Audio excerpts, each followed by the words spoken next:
There's some real benefits in spraying EcoPrint Shield. The number one benefit for spraying EcoPrint Shield is its speed.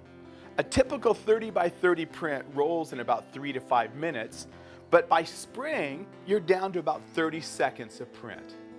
Spraying is definitely really forgiving, and it's really hard to make a mistake spraying except by spraying too much. Ease of application is another benefit of spraying. The only downfall to spraying is your initial investment. Your investment into your spray gun, your turbine compressor, or your spray booth. Tools needed for spraying Eco. Start with a piece of smooth board, either foam core, white or black, or a piece of mat board. Your print you're going to spray. Some clips. Clips that you can clip the print to the board with. Clip the top edges of the print. Your masking tape. It's good to tape the bottom 2 corners down so when you're spraying, those corners don't flap up.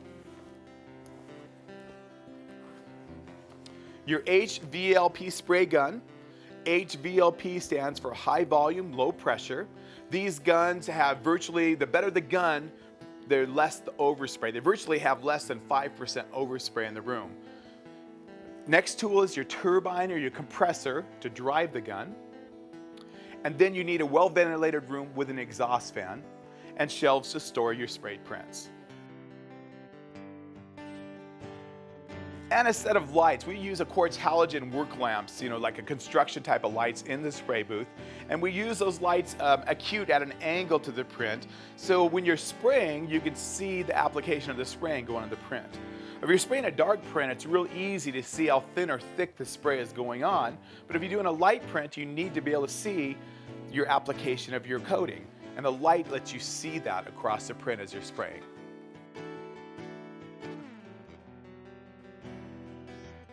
Now that we've done the simple procedure of clipping our print on and taping it, we take this into our spray booth,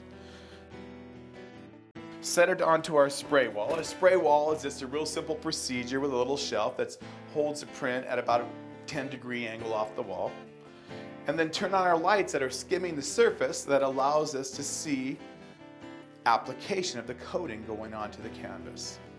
Correct technique for spraying is holding the gun 6 inches away from the print, moving perfectly parallel the whole time. Everybody has a tendency to take, and when you get to the end, to flare out. And you don't want to flare out because that's going to make it thinner at that area. So perfect technique is the spray sprays about a 6-inch pass, so you would do 2 passes on the bottom, 1, 2. Then you would overlap by 50% each succeeding spray. And as you spray it, this trigger, the first press back of the trigger releases air, the second press back releases fluid. So as soon as you get to the edge of the print, stop the fluid from coming out, because you only need fluid to here. You don't need fluid across the print or fluid into the air. So proper technique, holding gun 6-inch away from print, 2 passes on bottom, 1, 2, overlap 50%, move up, overlap 50%, move up, overlap 50%, move up, overlap 50%.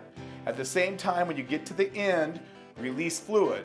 Because at the end, you stop and then come back, and you don't want to be putting spray onto the edge of the print. There's no sense to waste it.